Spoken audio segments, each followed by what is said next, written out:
Welcome again to another episode of Conversations for Connection. My name is Mzi. I am your host. Thank you so much for listening to our podcast. Thank you for your feedback. The intention of our podcast is to bring topics that will leave you thinking or leave you empowered. And today I am talking about a topic that's really close to my heart. We will be focusing on the power of words. My guest today is Ntsika Nogela. She describes herself as a wife, a mother, daughter, sister, and a friend. She is a stay-at-home mother and a homemaker. She's originally from the beautiful mountain kingdom of Lesotho. She got married and moved to South Africa, and she's currently residing in Calgary, Alberta. Hi, Sissy. Hi, Ntsika. How are you doing? I'm very well, thank you. How are you? I am good. I am very excited about our conversation. I'm very happy to be here. Yeah, and I hope I can share my thoughts and some of my truths. When I was thinking about the power of words, you were the first person that came to mind. One thing that I've come to appreciate about you is your words are always so full of grace. I can't remember any day where I felt like your words were careless. And now I want to hear from you. And really, we use words every day. Sometimes we don't even think about them. We use them unconsciously. Absolutely. We can heal with our words and we can hurt with our words. I know you have background in psychology. Can you tell us about that first? In my undergraduate program or degree, my majors were industrial psychology, psychology, and sociology. So that's kind of where it all started off. And then honors degree, I went and did my honors degree in industrial psychology and did some organizational development as well, certificate in that, because that's kind of the space I was in at the time, working in corporate. And then I moved work-wise to health and wellness within the corporate space still. So I did health and wellness within corporates, and that's where I spent the bulk of my working life. I stopped working after I had my child. Okay. And started working privately, consulting on different projects, and ended up working on a project that had to do with schools, looking at sexuality education, looking at curriculum with LGBTQI era coming about in South Africa, and we having to look at curriculum and seeing how words are used.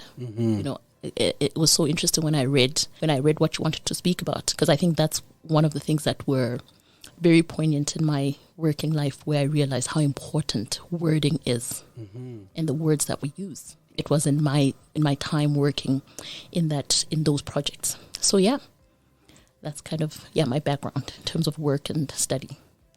And when I think about words and the power of words, the first thing that comes to mind is how good or bad words can affect children. Absolutely. Even the adults now, you find that some people might be struggling with something now as an adult, but it goes back to something that was said when they were young or something that they heard. So when it comes to our words, what do we do to make sure we are careful with our words before even uttering them? For me, truly, words are energy. Words are power. Yes. And so if you realize that, if you really have an understanding that whatever comes out of your mouth has energy, right? It's not just words. If we look at scientifically, what energy does, right? It changes whatever it's going to come into contact with, right? So your words, the person that you're giving them to, the person that is going to receive them, will receive them with that energy. So that's where we need to be careful, right? Where I'm always very conscious. I contemplate what I'm going to say. I contemplate what is going to come out of my mouth, and wonder how it's going to be received, and wonder how it's going to affect the person that's going to hear what I'm saying. And that's a skill. It's something that I'm learning. Okay. As I grow. I promise you, it's not something that I can pat myself on the back and say I was born like this, or it's something that I do every day. It's something that I learn every day from people around me. I learn from those that I walk with on this earth, the people that I choose to surround myself with. And so it's something that's constantly evolving and developing. And it's based also on feedback. I can tell you, it's as simple as my son, who's only 5 years old, who will say, when you said this, it hurt my feelings. And it forces me to go back and say, okay, how could a 5-year-old have interpreted this for it to hurt their feelings, right? And it forces me then to re-look that word or the words that were shared in that particular moment and say to myself, could I rephrase this? Can I rephrase it? When I say to you that it's constantly evolving, it's because of the feedback that I also get from my children, from my friends, from my parents, from everyone that I interact with.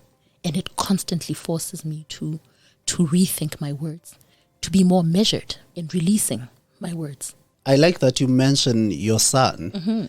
And I've always wondered that when you meet someone who's very careless with their words, or someone who is very careful with their words, does the way you were raised or the environment that you grew up in, did it affect the way that person turned out to be? Absolutely. Like, I just mentioned that I think a skill or something that is constantly changing, because yes, you can learn it from your environment where you were raised. I mean, I was raised in a village called Ntsika Nogela, and the village is made up mostly of family. So our family, most of my family members stay in this village. So it's a big family. Okay. It's a big family. We stay in one village. But I can tell you today, everything that I learned from them, when I left and stepped out of that village, it was suddenly not what I knew.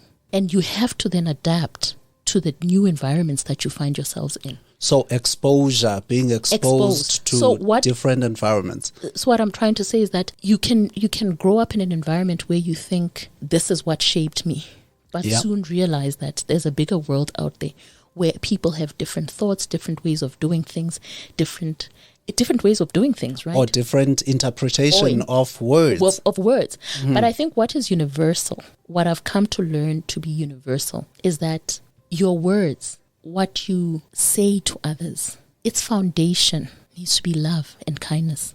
I love that. And so when you talk about how I was raised in an environment where love and kindness was the foundation. What is fundamental in our upbringing has always been love and care about what you say to the next person. Just to be careful. You can communicate something that is heartbreaking or terrible, but the care in which you communicate it is what is important. And from that love, that's where respect comes from that as well. Absolutely. All the good characteristics of a good conversation. Absolutely. With kids, I've read in studies that, the things that happen or the things that we say in the first few years of their lives, as you've just mentioned, that the foundation that you were raised with was love and kindness. So with kids, it seems if we start with that, then we're setting them up to do well, right? Of course, it's not a guarantee that they will. With kids, though, and I will say this just from where I was as a child, people were not really careful with their words. And they would comment on your body features. And I would be like, you know what? I can't change this. This is how I was. And I was at 6-year-old, 10-year-old. What would you advise? Maybe let's start with this. What do you think? Careless words, how do you think that affects kids? Oh, Ntsika, I say it is tragic. It is really, truly heartbreaking.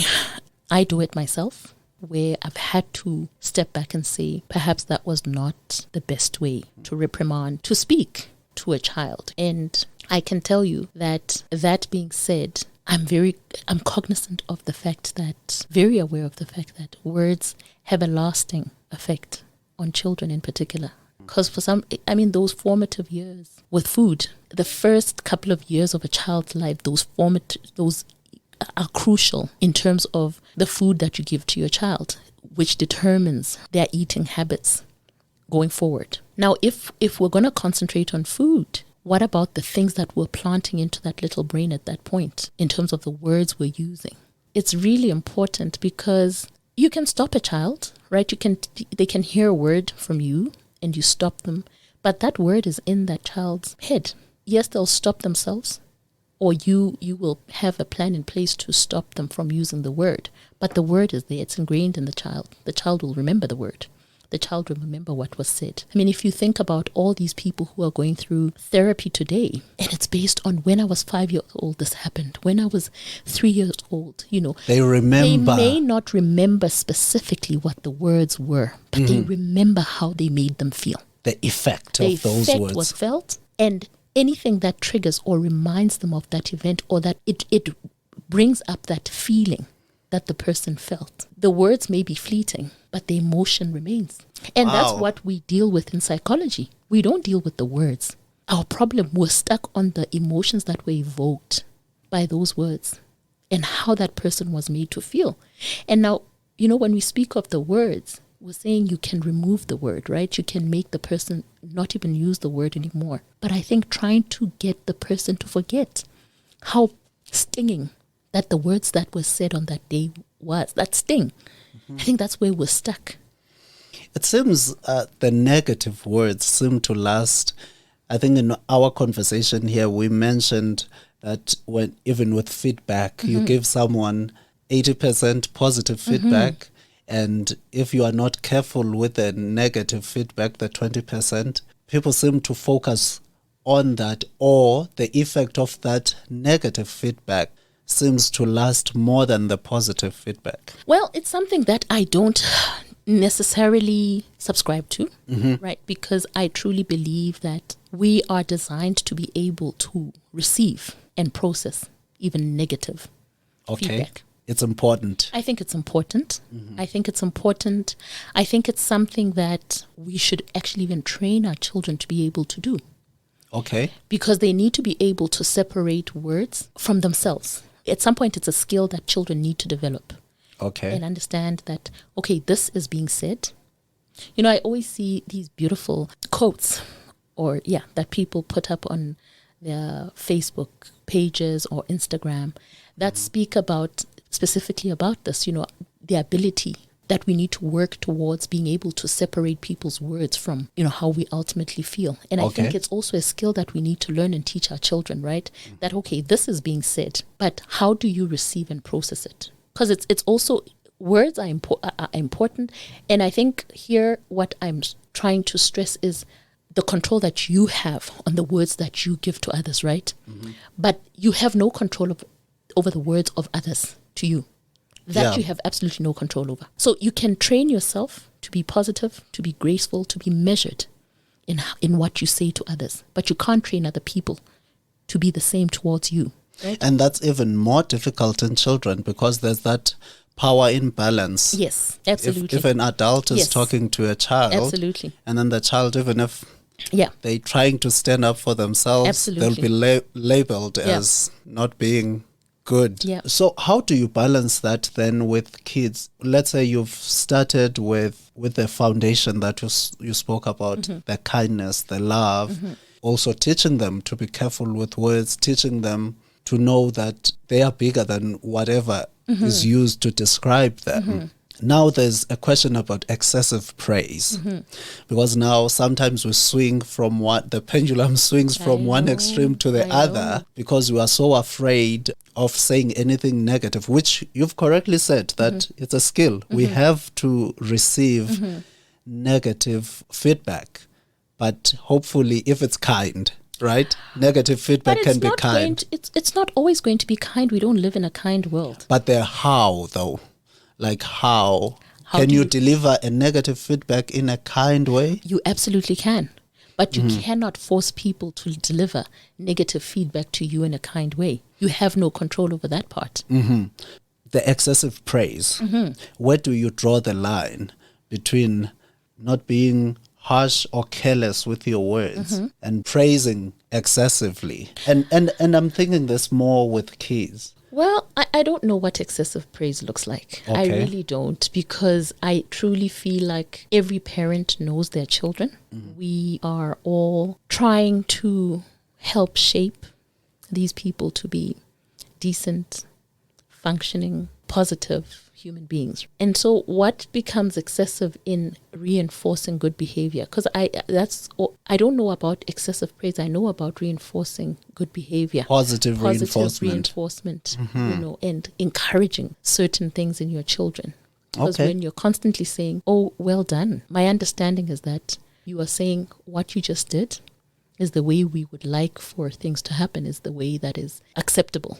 And the child feels acknowledged. They feel like this is behavior I'd like to repeat. I like that. So we have no control over what people will say to you. Now we have to raise kids that are resilient. They must learn to separate the words from who they are. What else maybe that as parents or as adults in the society, because maybe I'm at work and I have to talk to a child, even there I have to be careful. So what other things do you think we should do to help our kids with our words? Well, Mzi, just being at a place where we understand the power of our words, understanding how they could possibly affect somebody who's young and who is impressionable, who has not formed any kind of solid views themselves, and realizing that perhaps starting from a point of realizing that you're the adult, whether, we come from Africa where a child is raised by an entire village. A child is not raised. I remember saying to a friend that my children will not come to your house if they are not to be, if you're going to feel like when they do something wrong, you cannot correct it. Because my understanding is that when my children are at your house, they are in your care. So there's a parent, there's an adult. Oh, I like that. Who is able to say, okay, this is incorrect, this is correct, and correct behavior. Because sometimes with children, behavior needs to be corrected immediately. Like you can't leave it for when their mother comes home. Well, maybe they've forgotten by then. They have. Most times they have. If you want to correct something that a child did at school and you want to correct it, even the kind of consequence that the child will get is no longer speaking to what the child has done. They've forgotten and they're not connecting the two. Oh, wow. Wow, that's powerful. We never think of it that way. So my whole thing is that if I leave my child in your care for 3 hours and then only when I have come to pick my child up, you come and you tell me that there was a problem and you expect me to address it, how am I going to address with a 5-year-old something that happened 5 hours ago when they can no longer connect the consequence and the action, right? So it must be addressed and then you can address it again. I can reinforce what you did. Okay, I'll great. reinforce what you did. And so if I give you that level of power and authority over my child, my hope is that you are going to do it in a loving, nurturing, edifying manner that will lift that child up and make them understand that you're just correcting behavior and not necessarily being harsh. And so if we move from a point of realizing that whatever a child does, no child is born perfect. Just like we're also evolving. Even at my age, I'm still learning new things. I'm still being corrected by others. I'm still being challenged to change certain things about myself. Why can't we do that in a positive way where children are concerned? I think the biggest disadvantage is the power imbalance. And I was thinking the importance of boundaries when it comes to using words. And without being harsh or anything, to say it ends here. Do not talk to me like that. I try it with my children as well. When my son comes home and says, this and this happened at school, I always say to him, please, when it happens again, you need to tell the person that is doing it that, excuse me, I don't like this. I think even where power is concerned, I was saying to my husband not too long ago that parenthood has taught me, or parenthood is teaching me so much. Like I'm learning with these children literally because of the feedback that I'm getting from them. My daughter and my son. My daughter is a bit more reserved in the sense that she will not respond as something happens. But my son will interject at that very point and say, I don't like I don't like the fact that you're shouting at me.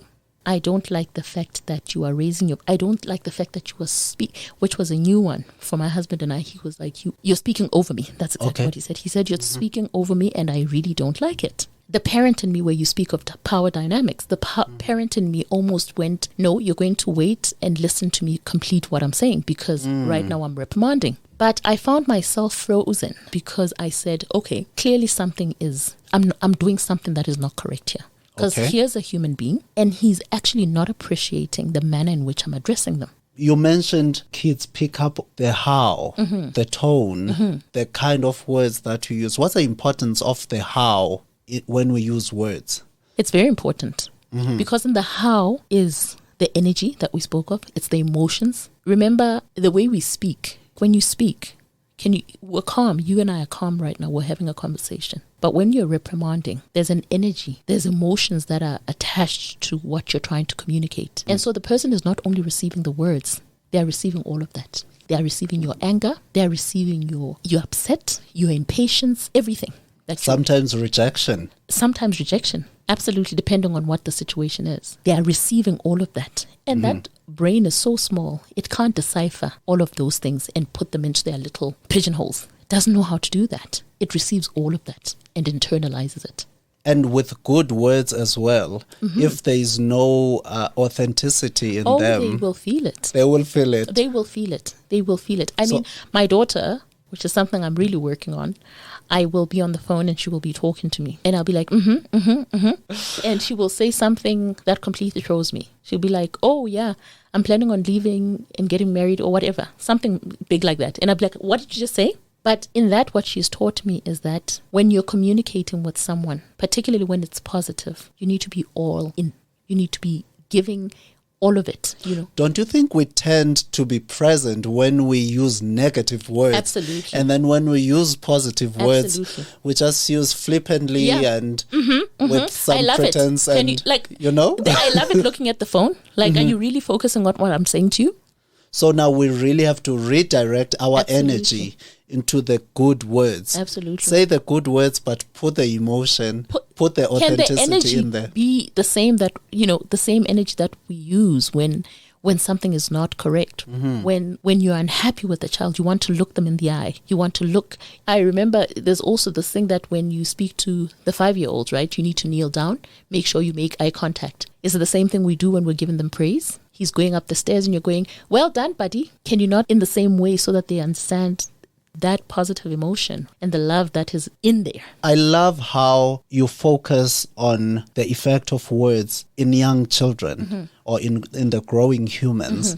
Because as you said, when we talk to the people in therapy now, most of the things would go back to what was said in childhood when they were younger. I want to talk about something that is really personal here.